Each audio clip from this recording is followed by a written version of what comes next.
Hello and welcome back to Supposedly Fun. My name is Greg. I am here today to do a Friday Reads video. And I have my buddy Guinness here in the library with me, so I figured I would hold him up and let him say hello. He is bored and ready to get on to other adventures, so I'm going to put him down now. Now, to be honest with you, the week has not been very eventful, mostly work-focused, things like that. So there's not a whole lot to report on the book front other than some reading that I got done. And also, I'm not feeling great. It's not pandemic related. It's that where I live, the temperature has been wildly fluctuating all week and my sinuses are dying. I've taken enough decongestant that I don't sound like a monster at the moment, but it's just driving me wild. The temperature was around 90 on Sunday and Monday, and then it dropped to the 50s for 2 days and then went up into the 70s yesterday and today being Friday when I am recording this. And that's a 30 temperature difference from Sunday to Monday to Tuesday and Wednesday, and then another 20 degrees back up yesterday and today. It's a lot, my poor sinuses. So point being, I don't have the energy to spend a lot of time talking. I am going to answer a question that was a leftover from my 3K Q&A. And then I'm going to talk about what I finished this week and what I've been reading, and then I'm going to try to leave it there. I say it's going to be a quick Friday Reads video, but I have a way of talking. So we'll see how short this actually is once I get going. The question from my 3K Q&A that I am working my way through comes from Deb Reads, and it was, I know you mentioned you work from home. What is it you do? I work for a corporate recruiter. It's nothing exciting. I work with candidates and get them scheduled. I basically try to move the candidate through the process and work with the client on what they need to make that happen. That is the bulk of what I do, and that's why I spend so much time on the phone, which is why I tend to get my videos interrupted while I'm in the middle of filming, because phone calls come in without warning all day long, and I never know when they're going to come. But it allows me to work from home with Guinness, and that is lovely. And Jamie is in the kitchen, actually, right now with my husband, who is making a peach pie. So that is something I have to look forward to this weekend as well. By the way, we do have a plan in place to get him on this channel, but you're going to have to wait until next month for it to happen. That was not a question from Deb. That's just me putting that out there. The other part of Deb's question is, also, being a New Yorker myself, I am very interested to hear about how you have adjusted to living in another state and what you miss most about New York other than pizza. They actually have really good pizza here. I'm not going to lie. There's a place called Biga in Missoula that has incredible pizzas. I don't like their summer menu as much, but their winter menu has a flathead cherry pizza, which doesn't sound like it should be good, except it's really good. There's also a fig and prosciutto pizza that is amazing, and they have a sweet potato pizza that is also amazing. Really good. And then there's a place called The Bridge in Missoula that has really good pizza, so I'm actually not missing pizza very much. The weird thing that I randomly missed once we moved here was scones. And it's funny because I was not a huge scone person when we lived in New York City, but that seemed to be like the one thing that you used to find all over the place in New York, and then you couldn't find it here. But that's even changed now because a lot more pastry shops have opened and a lot of places have scones. So I have my scone fix. So there isn't even really a food item that I'm missing that much. Really, when you get down to it, the thing I miss is the people. I have really good friends in New York City, and I have family in New York City and around New York City. That is what I miss. I don't miss the place all that much, if I'm being honest. New York is home to me in a lot of ways. It always will be. There's a line from a Neil Diamond song, LA's fine, but it ain't home. New York's home, but it ain't mine no more. And that's how I feel about New York now. It's like it's home, but it's not mine anymore. And it feels weird to go back. And every time I go back, I feel my stress level starting to skyrocket. So I feel like I need to get out of there again. And I like it where I am. It's quieter. That is exactly the change that I was looking for when we moved here. So that part has actually been good. And it's funny because a lot of people were teasing me when we moved here by saying things like, oh, New York City boy, you're not ready for Montana winters. Well, let me tell you something. If you have ever waited for a subway in sub-zero temperatures for an hour on a subway platform that is open through a grate to the street above and snow is coming down onto the platform with you, you are ready for a Montana winter. You are ready for any winter.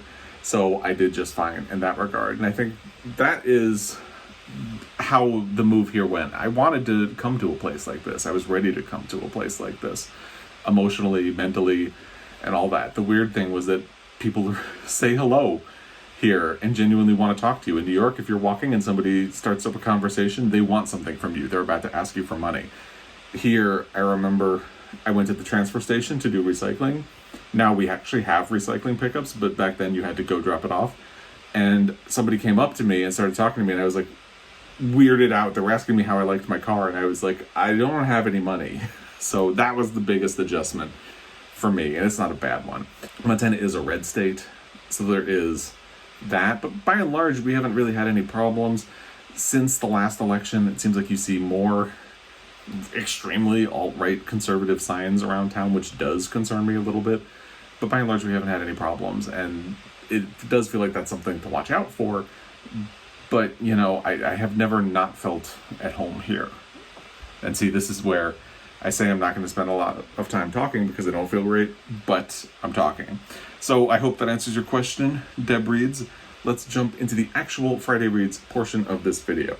Of course, I did make a lot of progress in Gone with the Wind. I mentioned in my last Friday Reads video that I was going to try to make a run at this and finish. Well, I did make a run in it, and I got about 125 pages further than I was last week.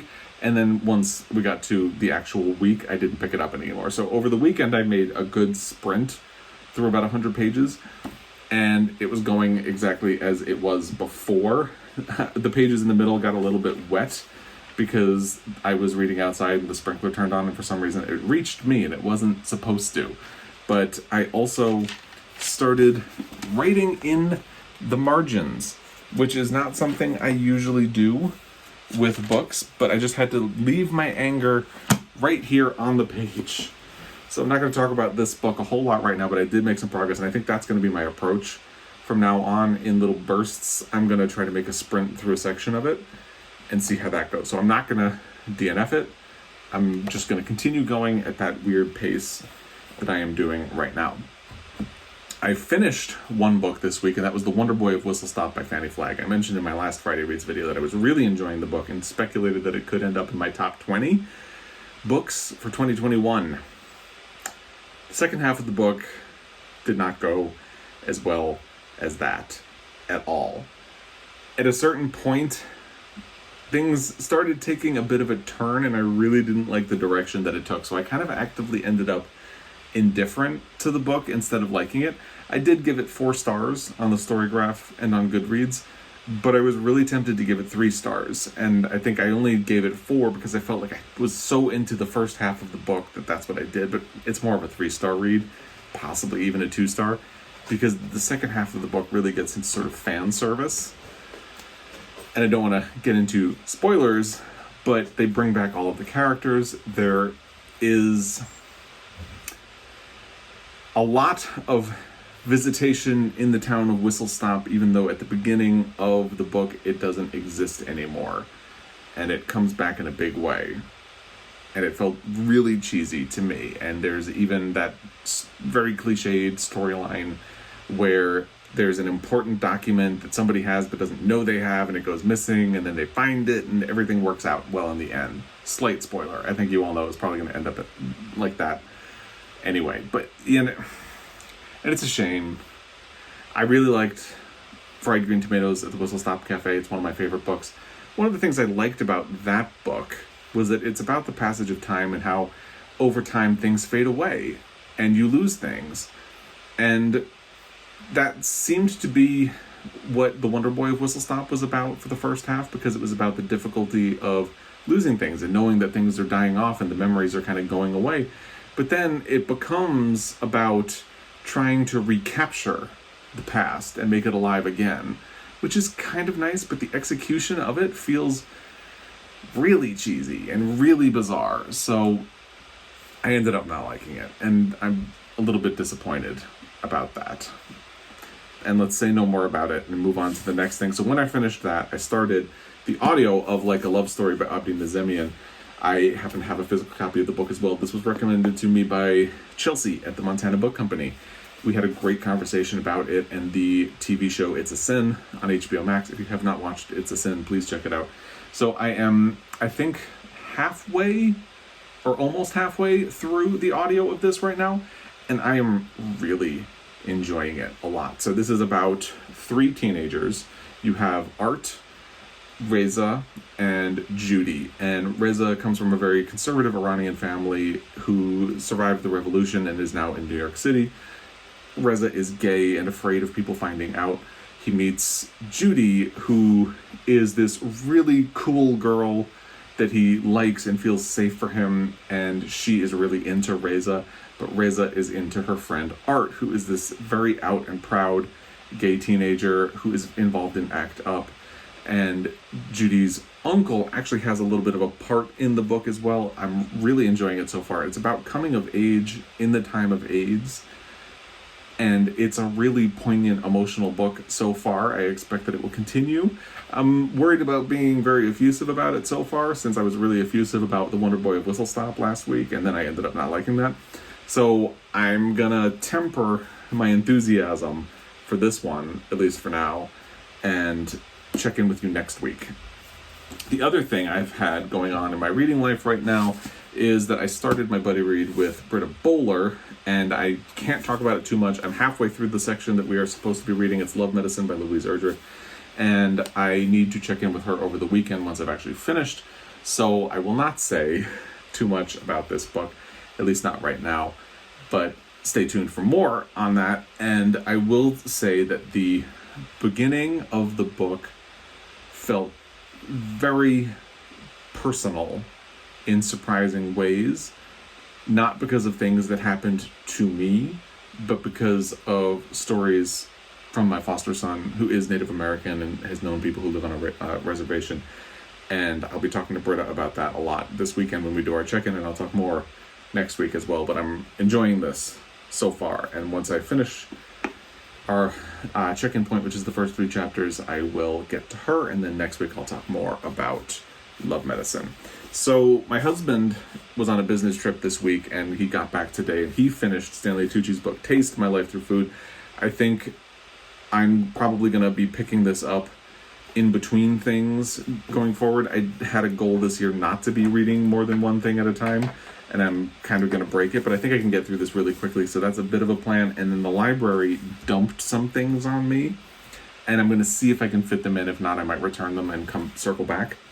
The first one is Filthy Animals by Brandon Taylor. He's the author of Real Life. This is a collection of short stories. I really want to read it. I am going to try to squeeze it in somewhere because it's short stories. It feels like it might be doable. This one, I think it was more of a point of interest than anything else. It's Drums Along the Mohawk by Walter D. Edmonds. The reason this was a point of interest to me is that it was a finalist for the Pulitzer Prize the year that Gone with the Wind won. And it is particularly interesting because it is about a point in American history. This one's about the American Revolution. This one's about the Civil War. Both of them were bestsellers 2 years in a row. They were published in 1936, and then were again top 10 bestsellers in 1937. Gone with the Wind was the far and away number 1, but Drums Along the Mohawk was up in there. Both of them had film adaptations in 1939, and over time, Drums Along the Mohawk faded away, possibly because the film adaptation was criticized. It changed a lot of things. It was not anywhere near as successful as the film adaptation of Gone with the Wind, and I find that fascinating. So I don't think I'm actually going to be reading this right now or anytime soon, but I do want to kind of flip through it, meditate on it, and think about it as I do whatever it is I'm doing with Gone with the Wind. So that's everything that's been going on in my reading life this week. I'd love to hear what you've had going on in your reading life this week, and hopefully everybody's feeling well, staying safe. You know, I worry about kids going back to school. I worry about my foster son going back to school, so hopefully everybody is staying safe, and I hope your family and your friends are also able to stay safe. So let's all do our part, and I'm going to call it there. This is actually a shorter Friday Reads for me, so yay. I'm going to go have some dinner, relax, and enjoy the weekend. I always appreciate your time. Thank you for that. I'll be back with a fuller video next week, and then another Friday Reads, which I'll try to do a little bit more of a check-in about some of these books next week when I have a little bit more energy. So stay tuned for that, As always, I really appreciate your time, and I will be back. Until next week, happy reading.